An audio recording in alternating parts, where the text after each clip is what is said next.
I think we're live. Hey, we are live today, and we were talking and discussing talent. Now, Scott's got a lot. Hold it, I'm going to do something to make my eyes be with you Oh guys. yeah, got me on the Okay, right there. screen. I need to. Just say hi to everybody. Like we have Hey, everyone. Hey, everyone. but Hey, before we get into, that topic, right? Like I went into a Facebook group and showed everybody that I was able to beat last year's records, and I ended up getting four new people into the group. Welcome. welcome all people who are listening. And If there's anybody out anybody there, out there, here, here, there, here, and there. woo. Whee!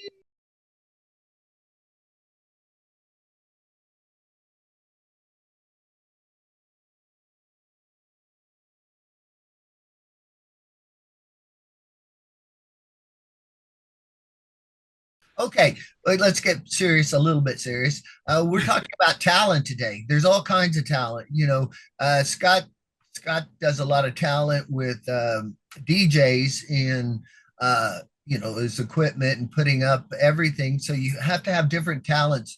Now, talent can mean an entertainer, but also talent is the people who go in there and they set up the machines and they run the machines like a photo booth, or a bull ride where you get on a bull, or any of those things. You have to have somebody who can manage that and be polite and do the best you can, because when you're at a gig, you are responsible to have a good attitude, or you might lose that client. So just understand, even if there's obstacles, because it's not what happens to you when you're at a gig, it's how you're going to deal with it.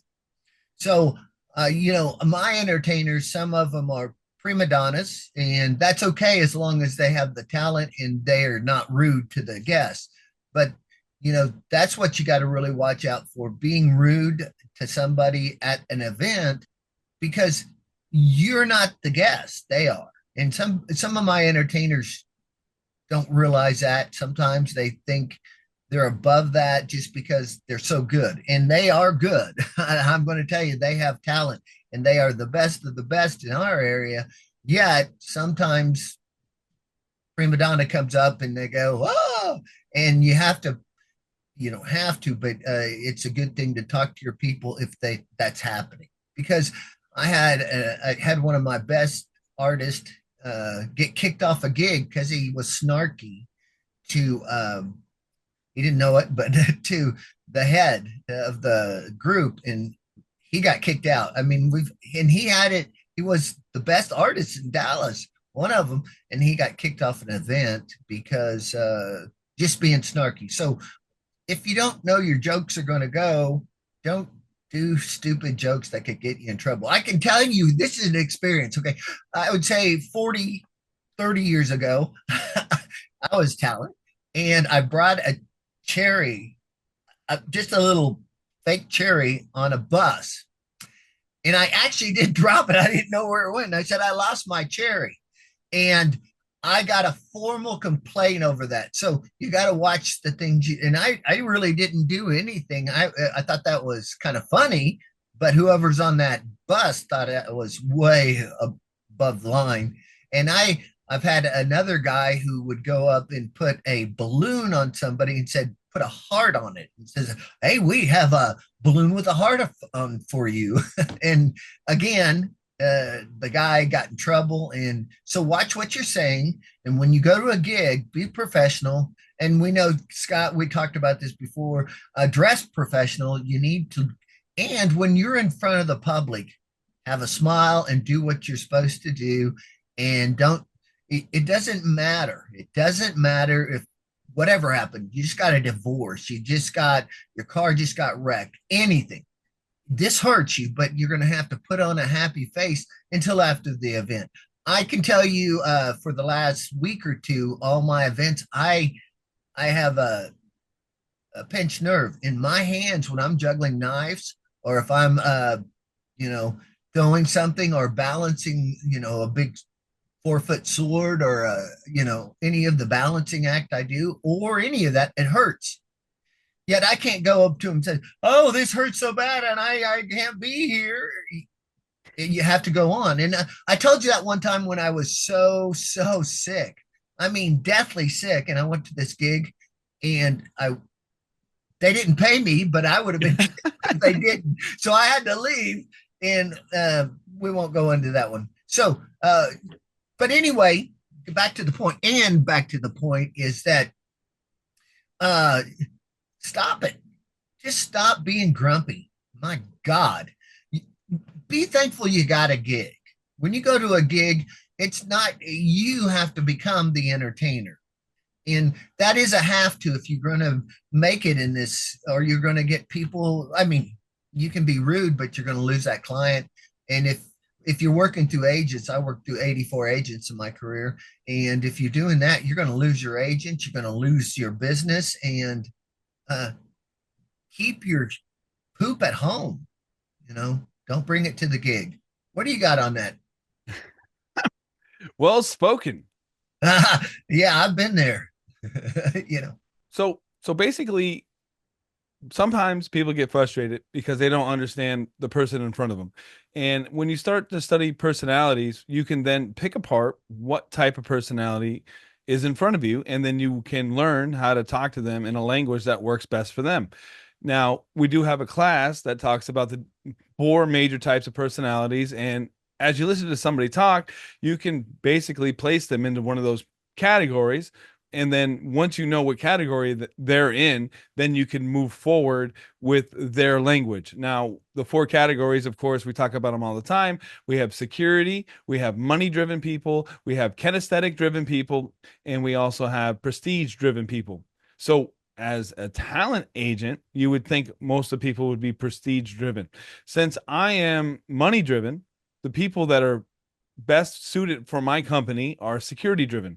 Now, with that being said, there are caveats with that as well. With that, because I had an event last weekend where I had one of my DJs, they were set out and they were outside, and this is Florida, it could rain. Now, this security driven person didn't have a canopy with them. Now, I didn't think anything of it because last year we had talked about this person getting a canopy, and I thought we were good to go. So on the day of Saturday, I get a phone call saying, "Hey man, they got me set outside. I don't know what's going on. People that don't know what they're talking about are making me set up outside." And I get this grumpy phone call. Now, it's very important, and the old me would have went off. It would have been like, "Oh my goodness, why are you calling me with this? I thought you were a professional. Just handling." No, no, that's not what I did at all. But my old me, the one that doesn't understand personalities, would have done that. The new me, who understands personalities, understands that, okay, this is the situation that we're at right this moment. What can I do for you? Basically, I said I would run a canopy out to this person, and because they were what's it like, scarcity, where they think they're gonna owe me something, and they'll say, "Oh no, no, you don't do it. I'll just figure it out," and be grumpy. But this person returned, like, said no. I got on the phone. I called my wife. She went to Walmart. Canopy was like $50. Tarp was like $10 or something like that. And I was like, "Go get this stuff and bring it to him right now." And then I paid her to go do that. So that person then had no ground to like be upset with what was going on. So instead of the old me, "Oh my goodness, well, I thought I was hiring a professional," and went from that to, "Well, what can I do for you at this moment, because this is what we got to get through right now." And then the person turned it down, and I did it anyway, because sometimes you got to take a hit in order to move forward with this person. Because again, like what Jeff was saying, your talent is more important to you than sometimes your client, because what you're going to make money with is the people that work with you. And if you're not treating the people that work with you properly, they're not going to want to work with you. And now you have more issues to deal with, especially if you're really good at closing sales. Now, that also leads to something else that I did recently, where I just recently broke my sales record for last year. And I was kind of excited about it. Like, basically the stuff that I teach and the stuff that I have moving forward, you can see consistent growth with it. Now, it doesn't mean there's like one pill to answer all your problems. What that means is there's a lot of learnings in a lot of different areas, and psychology being one of the most important of the centerpiece, so that you can learn and grow. Because I don't know, there's a saying that like frustration comes from not being educated enough or not being able to understand enough. So me, one of the worst things that I have is patience. I want to make sure they get done. So when something comes up, the old me kicks in, and yet there's a lot of NLP practices that I've done, new behavior generator, if you want to look at what that means. But basically what that means is the old me kicked in, and it was like, no, no, we've already made this unconscious competence, and now this is what we're going to do. It wasn't even a question. It was like, okay, we're at this situation right now. What are we going to do? And also, we have future events with this person, and I want to make sure that they're taken care of, because if anything happens on an event, it wouldn't be on me. It would be on them doing a bad job. And then I would decide at that point it wouldn't be worth working with them anymore, because I've done all that I can on my end to make sure that they are have their best foot forward. And if you don't care about the people that work for you, they're not going to care about you, because your company won't be as important to anybody else than it will be to you. And that's something that you have to understand moving forward. I've taken hundreds of dollars of hits on many gigs, and it's okay, because I still need my talent to trust what I say. If I say there's a gig happening and it cancels, I still got to pay them something, because what if they had something coming in from some other place that they could have taken it? Now, I do know that other states work differently. Like some other companies in other states, they say, hey, you just work for me solely and I pay you an X amount of dollars. It doesn't work like that here in Florida. In fact, Orlando is like the weirdest market there is. I sometimes can't even relate when I talk to people from New Jersey, when I talk to people from New York, and they tell me how things are over there. Well, Florida is a little bit different because it's a right to work state, kind of like where Jeff is. It's a right to work state.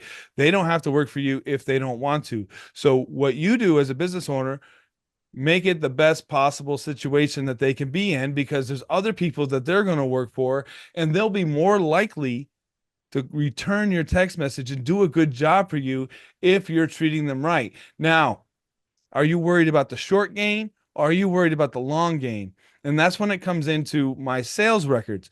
You can see that my company has jumped. I posted my sales records on a feed just yesterday or the day before, and you can see that I'm jumped. So, in order to make these jumps, the team and the people that you have around you have to believe in what you're doing. They have to understand that you want the best for both of you guys. I had one of my DJs today that really wanted to get out of one of these dates, and I was like, well, you are specially requested for this. So there are the few steps that you have to do in order to get out on this date. Well, number one, you got to clear it with the client. And number two, you have to find someone to replace you, because it's a busy day. And if that can't happen, then you got to be committed to the obligation that you had signed with me. Because whenever I send somebody out, it's my name. If something bad happens, it doesn't happen to them. It happens to me and my entire team. So good management with people. And it all boils down to understanding the four different types of personalities. Now, again, I drove an hour. I don't know how far it is from Orlando to Nashville. Maybe somebody can Google it for me. But I drove to Nashville and I hung out with a stage hypnotist for an entire week, just to understand this in particular, because stage hypnotists, when they go on stage, they have to do this in minutes, seconds. They're doing it before you even walk into the room. So just understand that. And it's not like you're, cheating somebody out of their own thoughts or their own beliefs. No, you're meeting them where they're at and then guiding them to the finish line. And that's how that works right there. So again, dealing with grumpy talent is kind of important. You got to be able to understand where they're at, meet their needs or at least halfway, and then move forward from there.